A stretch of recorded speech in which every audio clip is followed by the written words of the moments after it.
Welcome to Telugu popular TV. ఇప్పుడు మనతోటి రాజకీయ విశ్లేషకులు మాజీ ఎమ్మెల్యే గోని ప్రకాష్ రావు గారు ఉన్నారు. నమస్తే అన్న. నమస్కారం. గోని ప్రకాష్ గారు, ఇప్పుడు తెలంగాణలో ఎమ్మెల్యే కోటాలో ఎమ్మెల్సీ ఎన్నికలకు సంబంధించి రేవంత్ రెడ్డి గారు మార్కు అంటే రేవంత్ రెడ్డి గారు కోటాలో ఎవరికైతే వస్తుందనుకున్నారు అంటే వేం నరేందర్ రెడ్డి గారు కావచ్చు, లేకపోతే షబ్బీర్ అలీ పేరు, లేకపోతే కురేషి, ఇలా కొంతమంది పేర్లు అనుకున్నారు. ఇవి కాకుండా వేరే పేర్లు రావడానికి కారణం ఏంటి? అంటే ప్రధానంగా విజయశాంతి పేరు అసలు మొదటి నుంచి కూడా తెరలో లేదు. విజయశాంతికి ఇచ్చారు అద్దంకి దయాకర్, శంకర్ నాయక్, సిపిఐ కోటాలో సత్యం గారు. ఇలా రేవంత్ రెడ్డి గారి సూచనలను పక్కకు పెట్టడానికి కారణం ఏంటంటారు? సార్, ఉన్నాయి 4 వచ్చేది 5లో 4లో ఒకటి వాళ్ళకు 2 ఎమ్మెల్సీలు ఇస్తామని ఒకే ఎమ్మెల్యేతో అప్పుడు ఎన్నికలు పోవడం జరిగింది సిపిఐ వాళ్ళు. ఇప్పుడు ఒక ఎమ్మెల్సీ ఏదైతుందో వాళ్ళు అడిగారు, నేషనల్ ఏఐసిసి కూడా ఏదైతుందో వాళ్ళ దాన్ని ఆమోదించింది. ఇక మిగిలింది 3 తో కాంబినేషన్ ఏదైనా కూడా ఎస్సీ, ఎస్టీ అండ్ బీసీ. ఇప్పుడున్న కులగణ ఇష్యూ అయిన తర్వాత మెయిన్ పీపుల్ ఫోకస్ అంతా ఏదైతుందో ఉన్నది తక్కువ రిప్రజెంటేషన్, కాంబినేషన్ సామాజిక న్యాయం జరగాలన్నప్పుడు నరేందర్ రెడ్డి గారు ఆయన ఫస్ట్ ఛాన్స్ పక్కకు జరపడం జరిగింది. గతంలో పోల్చినప్పుడు చాలా ఇన్సిడెంట్స్ రాజ్యసభ కౌన్సిల్లో ఎప్పుడు కానీ హైకమాండ్ నిర్ణయిస్తుంది కొన్ని మెరిట్స్, కొంత రిప్రజెంటేషన్ లేని నేషనల్ పార్టీలు ఈ రాష్ట్రానికి రాజ్యసభలో పంపడం ఆనవాయితీ. ఒక 8-10 ఉన్నాయి. అంటే 78 నుంచి మొదలుకొని ఏదైతుందో బీపీ మౌర్య కానీ, 90లో ఆర్కే ధవన్ కానీ, తర్వాత మొన్న ఇప్పుడు హిమాచల్ ప్రదేశ్లో ఓడిపోతే రాజ్యసభలో కానీ లాట్ ఆఫ్, అంటే ఒక ముస్లిం యూపీఏ కాలంలో 2 రాజశేఖర రెడ్డి పీరియడ్లో రాజశేఖర రెడ్డి గారు 99లో పిసిసి ప్రెసిడెంట్ అయిన తర్వాత ఎన్నికలు వచ్చినాయి. మళ్ళీ టీడీపీ రిపీట్ అయింది. అంటే 94లో రామారావు గారు అయినాక చంద్రబాబు గారు ముఖ్యమంత్రిగా ఉండి సెకండ్ టర్మ్ టీడీపీకి వెళ్ళడం జరిగింది. 26 స్థానాల నుంచి 90 మాత్రమే వచ్చినాయి. 90 అంటే ఎవ్రీ 2 ఇయర్స్కు 2 రాజ్యసభ వస్తాయి.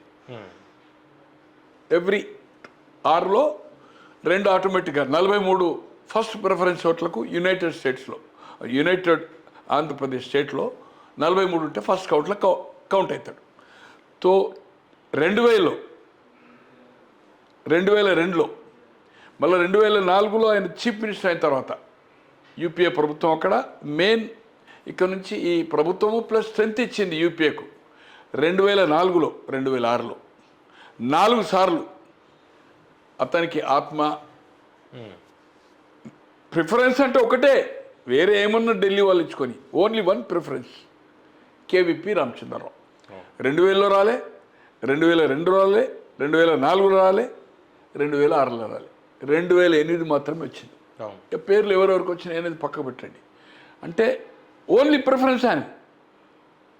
అప్పుడేమో 2 తర్వాత 4 2000లో 2, 2000లో 2, 2004లో 6లో 4 అయినా కూడా కేవీపీ గారు రాలే. ఇది హైకమాండ్ సహజం. నరేందర్ రెడ్డి గారు ఆల్రెడీ అడ్వైజర్. కౌన్సిల్లో దాదాపు నేను అనుకుంటున్న 40 మందిలో 16 మంది ఏమో రెడ్డిస్ ఉన్నారు. అసెంబ్లీలో 119లో 42 మంది ఉన్నారు. దాంట్లో 28 మంది కాంగ్రెస్ నుంచి, 3 ఏదైతుందో బీజేపీ, 31 పోతే 11 ఏదైతుందో టీఆర్ఎస్. లోక్సభ మేజర్ ఉన్నారు కాంగ్రెస్లో ఎలక్ట్ అయిన 8 కూడా. తో ఈ దృష్టి ఏదైతుందో సామాజిక న్యాయం చేయాలని అనుకున్నారు. నేను అనుకుంటున్న, టు బి ఫ్రాంక్, మైనార్టీ అనేది ఖచ్చితంగా అవసరము. అసెంబ్లీలో 65 మందిలో ఒక్కరు లేరు, కౌన్సిల్లో ఒక్కరు లేరు కాంగ్రెస్ పక్షాన. మైనార్టీ అనేది మనకు రాబోయే రోజుల్లో స్థానిక సంస్థల ఎన్నికలు కావచ్చు, పార్టీకి కానీ మొన్నటి పాయింట్ ఆఫ్ వ్యూలో ఓటింగ్ ప్యాటర్న్ వచ్చింది, దానికి ఖచ్చితంగా ఇవ్వవలసిన అవసరం ఉంది. అంటే ఏదో ఒక పేరు, షబ్బీరా, అజరుద్దీనా, లేకపోతే కురేషి అతని పేరా, ఓడిన వాళ్ళకి ఇవ్వద్దనేది ఒక బైలా పెట్టుకున్నారు కనుక ప్రిఫరెన్స్లో వాళ్ళకి హైకమాండ్కి అజరుద్దీన్ ఉన్నదని ఇతను షబ్బీర్ గారు చెప్తున్నారని, ఆర్ ఓటమిలోకి ఇవ్వాలంటే ఖురేషి అని చెప్పారని, అంటే లిస్ట్లో 3 పేర్లు. తో ఖురేషి అంత ఎలివేటెడ్ కాదని ఏఐసిసి దృష్టిలో ఉంది. తో వీళ్ళిద్దరు ఓడిపోయారు. ఆ రూల్ ఏదైతుందో ఫాలో కావాలనేది ఒకటి నిర్ణయం చేసినట్టుగా ఒక ఫార్ములా. గతంలో అసెంబ్లీ కానీ పార్లమెంట్ మొన్నటి ఎన్నికల 23లో కానీ 24లో ఓడిన వాళ్ళకి ఇవ్వద్దని ఆ ఛాయిస్లు ఏదైతుందో మైనార్టీ ఎగిరిపోయింది. ఇక మిగిలింది ఏదైతుందో గ్రామ స్థాయి నుంచి వచ్చిన 2 సార్ల జిల్లా జెడ్పీటీసీ మెంబర్, ఒకసారి ఎంపీపీ, జిల్లా ప్రెసిడెంట్ 7-8 ఏళ్ళకెళ్ళి ఒక ట్రైబల్ ఏదైతుందో లంబాడ ఏదైతుందో మేజర్ ఇవాళ మహబూబ్ నగర్ కానీ పర్సంటేజ్ ఆఫ్ చూస్తే అంటే గోండ్ తర్వాత ఈ కోయ కంటే ఏదైతుందో లంబాడ పాపులేషన్ ఎక్కువ. ఇవాళ ఒక ఆదిలాబాద్ తప్పితే వరంగల్ కానీ మహబూబ్ నగర్ కానీ మెదక్ కానీ ఖమ్మం కానీ నల్గొండ కానీ లంబాడే. తో ఆటోమేటిక్గా ఆ ప్రతినిధి అన్నప్పుడు ఏదైతుందో ఒక మెరిట్ సెలక్షన్ మాత్రం ఇస్ 100% మెరిట్. శంకర్ నాయక్ సూచన జానారెడ్డి గారిదా? జానారెడ్డి గారికి ఫాలోవర్. జానారెడ్డి గారు అవకాశం ఉంటే ఏదైతుందో చెప్పినట్టు పత్రికలు చూశాను, బట్ చెప్పిందా లేదా, బట్ ఈజ్ ఎ ఫాలోవర్. అంటే శంకర్ నాయక్ పేరు ఏదైతుందో కన్సిడర్ ట్రైబల్ ఇస్తే ఇవ్వాలనేది ఆటోమేటిక్. అద్దంకి దయాకర్ అంటేనేమో గతంలో అతనికి అసెంబ్లీ సీటు ఇవ్వాల, స్పోక్స్ మ్యాన్ ఉండే. నిత్యం ఏదైతుందో అన్ని టీవీలో పార్టీని డిఫెండ్ ఒక 10 ఏళ్ళకి 14లో వచ్చింది ఆయన పార్టీలో కోదండరామ్ గారితో ఉండి. 14లో వస్తేనే టికెట్ ఇచ్చారు, తోడిపోయాడు. 18లో ఓడిపోయాడు, మొన్న టికెట్ ఇవ్వలేదు. సామ్యులని ఇతను మాల, అక్కడ మాదిగానే ఇష్యూలు ఏదైతుందో గతం నరసింహులుగా ఎలక్ట్ అయ్యారు. అట్లనే ఆయన పేరు సిట్టింగ్ కూడా మాదిగా. తో మాదిగా పాపులేషన్ కనుక మాదిగా అడ్జస్ట్ చేయాలి కనుక తక్కువ అవుతున్నాయి కనుక ఇతను మాల అని అతన్ని ఇవ్వడం జరిగింది. రాబోయే రోజు ఇస్తానని ఇప్పుడు ఏదైతుందో అతని council is a merit. Vijayashanti ఏదైతుందో ఎన్నికల 2 నెలల ముందు, అసెంబ్లీ ఎన్నికల ముందు కొంతమంది చేశారు. ఏఐసిసి రిపోర్ట్ ఇచ్చేది. ఆయన సునీల్ కన్గోలా ఆయన ఎవరు ఉన్నారు కదా, ఊహకర్త కూడా ఇచ్చిండు. క్యాంపెయిన్కు ఇది కేసీఆర్ కోసం ఏదైతుందో కొంచెం ఆ పార్టీలకి వచ్చింది. 2 ఎంపీలు ఆమె ఉండే తెలంగాణపై పోరాటం చేసింది అనేది ఆమెది ఏదైతుందో పార్టీలో వచ్చింది. వచ్చిన తర్వాత పార్లమెంట్ ఎలక్షన్లో ఎవరు పిలవాల ఆమె వెళ్ళిన తర్వాత కూడా ఆమె మీటింగ్లు వచ్చింది. ఆమెకు అప్పుడు చేరినప్పుడు కొందరేమో ఆమె అడిగిందని చెప్తున్నారు. కొంత నాకుండే సమాచారం ఏంటంటే నీకు భవిష్యత్తులో రాజ్యసభ కానీ కౌన్సిల్ కానీ క్లారిటీగా మాణిక్ మహారాష్ట్ర వారు ఉండరుగా జలసేకరించారు, ఖచ్చితంగా ఏదైతుందో మీకు రాబోయే రాజ్యసభ కానీ కౌన్సిల్లో రాబోయే రోజుల్లో మీకు ఇస్తామని హామీ ఇవ్వడం జరిగింది. ఇంతకాలం ఆమె వెయిట్ చేసింది. తో ఈ అవకాశం వచ్చింది, ఢిల్లీకి వెళ్ళి ఏదైతుందో ఆ హామీ ఇచ్చిన దాన్ని రిమైండ్ చేయడం జరిగింది. అదే కాక ఇప్పుడు మీనాక్షి గారు ఎవరైతే ఇన్ఛార్జ్ ఉన్నారో ఆమె 2009లో మధ్యప్రదేశ్ నుంచి ఎన్నికైంది. ఇద్దరు సేమ్ ఒకటే టర్మ్లో విజయశాంతి ఉండే, అప్పుడు పరిచయాలు అని. తర్వాత రాబోయే రోజులు అక్టోబర్ నవంబర్లో తమిళనాడు ఎలక్షన్ ఉంది. Lady Amitabh Bachchan is a very చాలా పాపులర్ ఫిరోషియస్ హీరోయిన్. ఈరోజు ఆమె తమిళ్లో కూడా ఏదైతుందో సిల్వర్ జూబ్లీస్ కూడా కొన్ని పిక్చర్ ప్రతిఘటనటువంటి హిందీలో కానీ డబ్బింగ్ చేస్తే కానీ తమిళ్లో కానీ బ్రహ్మాండంగా సిల్వర్ జూబ్లీస్ 25 పోయినాయి. తో ఆమె పుట్టుక అక్కనే ఏటు నాగరం అయినా కూడా ఏదైతుందో నేటివ్ ప్లస్ వాళ్ళ తల్లిదైనా కూడా వాళ్ళ పిన్ని విజయలలిత సినిమా పోయిన తర్వాత ఈమె పుట్టడం అక్కడనే, చదవంత అక్కడనే. నేను అనుకుంటున్నా 65, 66 ఆమె డేట్ ఆఫ్ ఇయర్. 79లో ఆమె సినిమా 13-14 సంవత్సరాలప్పుడు వచ్చింది. తో అనర్గళంగా తమిళ్ మాట్లాడగలుగుతుంది, ఫాలోయింగ్ ఉంది, సినీ ఫాలోయింగ్ ఉంది. ఇంకా ఆమె పాపులారిటీ పీపుల్ ఉంది. అటు కన్నడ కానీ రేపు రాబోయే తమిళనాడు ఎన్నికల్లో ఒకవైపు విజయ్ సినిమా స్టార్ పార్టీ పెడుతుండు కనుక రేపు ఏమవుతుందో ఈమెను క్యాంపెయిన్కి ఏదైతుందో మొత్తం మద్రాసులో ఏదైతుందో ఓ 10-15 రోజులు తింపొచ్చు అనేది. తో ఇక్కడ కూడా ఏదైతుందో ఒక బీసీకి ఇచ్చినట్టయితే కులం ఏది ఏం మెన్షన్ చేసింది అనేది పక్కకు పెడదాం, బట్ ఏది ఏమైనా ఆమె బీసీ. అంటే కొద్దిగా మన కాంగ్రెస్లో అనుకుంటుంది ఏంటంటే అసలు పార్టీకి ఏం చేసింది విజయశాంతి అనేది కదా ఇప్పుడు చర్చకు వస్తుంది. లేదండి, తెలంగాణ విషయంలో అట్లా పార్టీకి ఏం చేసిందంటే నామినేషన్ స్టార్ట్ అయినాక వచ్చిన వాళ్ళకే టికెట్లు ఇచ్చింది కదన్నా. ఆమెనైతే క్యాంపెయిన్ తిరిగిందా లేదా? పార్టీ ఏసీ చేసుకున్నది కదా.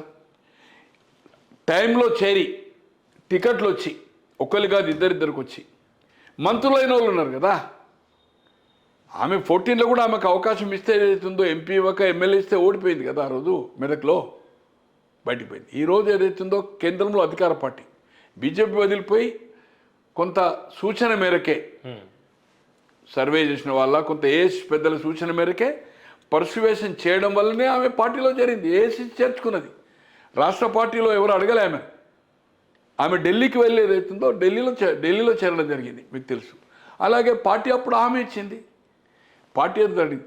సరే ముఖ్యమంత్రులు అవుతూ ఉంటే రాష్ట్రాల్లో అప్పటికప్పుడు చేరినారు, కేంద్ర మంత్రులు అవుతూ ఉంటే ఇద్దరిద్దరికి టికెట్లు దొరుకుతూ ఉంటే విజయశాంతి కంట్రిబ్యూషన్ ఖచ్చితంగా పార్టీకి ఉంది. ఆమె ఏదైతుందో ఆమె రేపు కూడా ఏదైతుందో ఎస్ఆర్టీ పార్టీకి ఆమెను క్యాంపెయిన్ చేసుకుంటుంది. క్రౌడ్ వస్తుందా లేదా? ఈరోజు ఏ మాత్రం డబ్బు లేకుండా ఒక లేడీస్ క్రౌడ్ కాబట్టి డాకో గ్రూప్లో పడుతుంది. విజయశాంతి వచ్చిందంటే ఒక 10,000 వస్తే 2,000 3,000 ఆమె ఫేస్ వాల్యూ మీద వచ్చే ఛాన్స్ ఉంది కదా. ఇంకా ప్రజల్లో ఉంది కదా ఆమె. సరిలేరు ఎవరు ఒక పిక్చర్ ఇదివరకు చేసింది, ఇప్పుడు కళ్యాణ్ రాముంది కూడా ఇంకొక పిక్చర్ చేసింది. దాంట్లో కూడా ఆమె role is a big role కదా. ఇప్పటికీ రోజు టీవీలో ఏదో ఒక పిక్చర్ ఆమెది 100 above పిక్చర్ చేసింది. ఈ రోజు ఏదో పిక్చర్ జనాలు లక్షల మంది కోట్ల మంది చూస్తూ ఉంటారు. సో డెఫినెట్ ఏదైతుందో పార్టీకి ఒక క్రౌడ్ పుల్లరు ఇప్పుడున్న సిచ్యువేషన్లో అంటే అదర్ దాన్ చీఫ్ మినిస్టరా ఇంకెవరన్నా ఇంపార్టెంట్ లీడర్లు కాక 10 మందిలో క్రౌడ్ పుల్లింగ్ ఏదైతుందో ఆమెకు స్టిల్ టుడే ఉంది ఎక్కడ పోయినా. అంటే ఈ పోస్ట్ ఇవ్వడం వల్ల ఇంకా యాక్టివిటీ పెరిగే అవకాశం కూడా కనిపిస్తుంది. నేను అనుకుంటున్నా బీసీ రేపు కులగన ఇష్యూ అవుతుంది కనుక రేపు రాబోయే మంత్రివర్గంలో కూడా మహిళ అవుతుంది, బీసీ అవుతుంది. బీసీలు ఎన్నికైన వాళ్ళు తక్కువ ఉన్నారు. తో మంత్రి అయినా ఆశ్చర్యం లేదు. 2 3 ఇప్పుడు రేపు ఇచ్చే దాంట్లో 2 or 3 తీసుకుంటే ఆమెను మంత్రి పదవి వరించినా కూడా ఆశ్చర్యం లేదు.